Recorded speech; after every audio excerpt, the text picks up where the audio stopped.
आज के इस अहम जायजे में हम आलमी सियासत से लेकर बिल्कुल मुकामी सतह तक का सफ़र तय करेंगे। हमारा मकसद सिर्फ ये देखना है कि आलमी कशीदगी और अहम सिफारती फैसले किस तरह सतह ज़मीन पर आम जिंदगी पर असरअंदाज होते हैं। चलिए शुरू करते हैं। आइए जल्दी से आज के इस एजेंडा पर एक नज़र डाल लेते हैं। हम यूएस और ईरान मुज़ाकरात से आगाज़ करेंगे, फिर पाकिस्तान की डिफेंस पॉलिसी, अदालती इस्लाहात, मकामी जराइम, हीट वेव अलर्ट्स और आखिर में स्पोर्ट्स की खबरों पर बात करेंगे।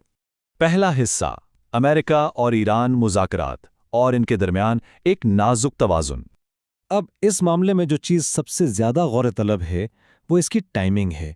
एक्सियोस के रीसेंट रिपोर्ट के मुताबिक अगले 48 घंटे एक 1 पेज एग्रीमेंट के लिए बहुत ही अहम है। और इससे भी बड़ी खबर ये सुनने में आ रही है कि डोनाल्ड ट्रंप के दौरे चीन से ठीक पहले इस मुआहदे पर दस्तखत के लिए उनका इस्लामाबाद आने का इम्कान भी बन रहा है। अगर वाकई ऐसा होता है तो खित्ते की सियासत के लिए ये एक बहुत बड़ी पेशरफ्त होगी।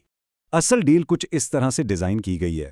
अगर ईरान वाशिंगटन की 14 नुक्ताती तजवीज़ मान ले और आर्जी तौर पर यूरेनियम की अफजूदगी रोक दे, तो बदले में अमेरिका उनके मुंजमद फंड्स बहाल कर देगा और आबने हॉर्मुज़ की नाकाबंदी भी खत्म हो जाएगी। ये एक वाहिद रास्ता है जो इन दोनों ममालिक को धमकियों और किसी बड़ी जंग के खतरात से बिल्कुल दूर ले जा सकता है। दूसरा हिस्सा, पाकिस्तान का किरदार, सालिसी से लेकर दिफाई ताकत तक। यहाँ खित्ते की पेचीदगी ज़रा गौर से देखें। वज़ीर-ए-आज़म शहबाज शरीफ ने तस्दीक की है कि अमेरिका और ईरान दोनों ने पाकिस्तान की सालसी कबूल कर ली है। सऊदी वली अहद मोहम्मद बिन सलमान भी इन एफर्ट्स को सपोर्ट कर रहे हैं। वहीं चीन ने बिल्कुल वाज़े कह दिया है कि ईरान पर किसी भी किस्म की जंग गैर कानूनी होगी। लेकिन ग्राउंड रियलिटी अभी भी टेंस है। एक तरफ सेंटकॉम ने खलीज ओमान में एक ईरानी वेसल को डिसेबल किया और दूसरी तरफ पाकिस्तान के अंदर दहशतगर्दी के खिलाफ जंग जारी है, जहां हाल ही में बलूचिस्तान में लेफ्टिनेंट कर्नल खालिद हुसैन ने जामे शहादत नोश किया। मुल्क की सलामती के हवाले से सदर आसिफ अली जरदारी का एक बड़ा दो टोक और वाज़े पैगाम सामने आया है। उन्होंने क्लियर किया है कि अगर पाकिस्तान के बारे में किसी ने भी गलत अंदाज़ा लगाया तो जवाब कहीं ज़्यादा सख्त और फैसलाकुन होगा।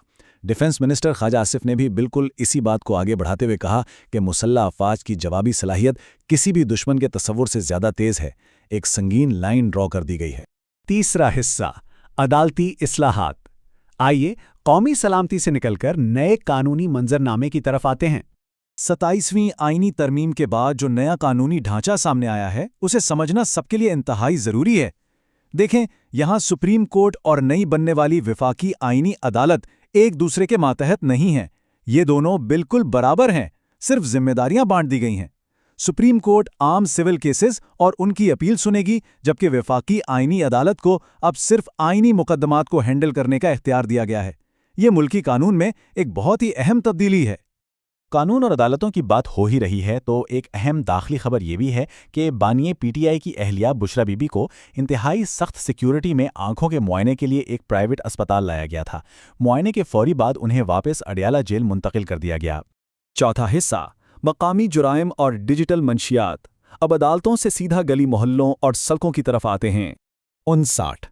अच्छा, ये अब सिर्फ एक नंबर नहीं है बल्कि एक बहुत तशवीशनाक हकीकत है। कराची की एसआईयू ने हाल ही में जिन 100 डिजिटल ड्रग पेडलर्स को टारगेट किया था उनमें से 59 को गिरफ्तार कर लिया गया है। ये लोग आम फरोश नहीं हैं बल्कि ऑनलाइन नेटवर्क्स के जरिए सीधा एजुकेशनल इंस्टीट्यूशंस और बच्चों को निशाना बना रहे थे।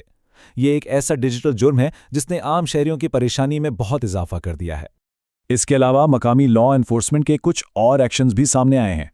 कराची में समाजी कारकुन शीमा करमानी से बदसलूकी के वाक़े पर फौरी कदम उठाते हुए 3 पुलिस अफसरान, जिनमें डीएसपी सदर और 2 एसएचओ शामिल हैं, उन्हें मुअत्तल कर दिया गया है।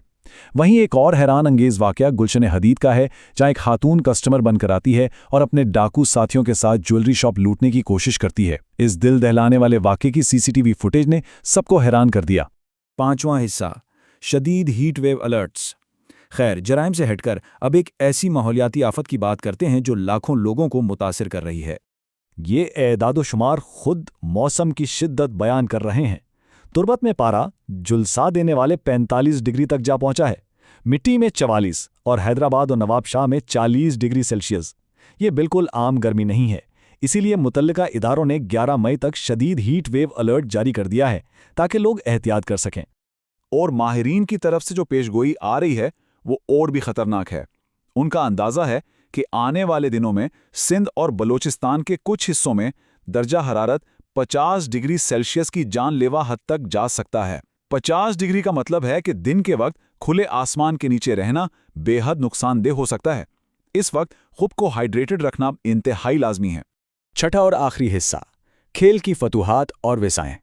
इस संजीदा माहौल से निकलकर अब जरा खेलों के मैदान की कुछ खुशगवार खबरें देखते हैं। ये देखकर वाकई मजा आता है। पाकिस्तान वुमेन्स क्रिकेट टीम ने इंतहाई फातिहाना कारकर्दगी का मुजाहरा करते हुए जिम्बाब्वे को 206 रन्स के भारी मार्जिन से शिकस्त दी है। पाकिस्तान ने पहले खेलते हुए 343 रन्स का एक बड़ा हदफ बनाया और जवाब में मेहमान टीम सिर्फ 137 रन्स पर ही आउट हो गई।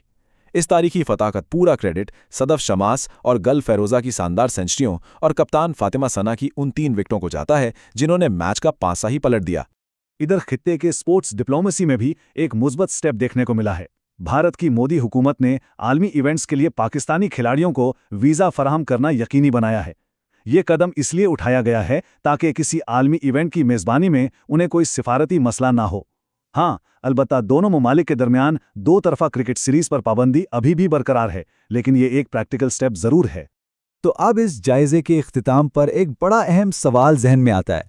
ये आलमी सिफारती मसाइल, शदीद मौसमियाती तब्दीलियां और दाखिली मसाइल का ये पेचीदा तवाज़ुन आने वाले दिनों में आखिर इस खित्ते के मुस्तकबिल को किस तरह तश्कील देगा? इन सब आपस में जुड़ी हुई कड़ियों को बराबर समझना ही एक बेहतर और महफूज मुस्तकबिल की बुनियाद है। हकाइक पर गौर करते रहिए और हमेशा बाखबर रहिए।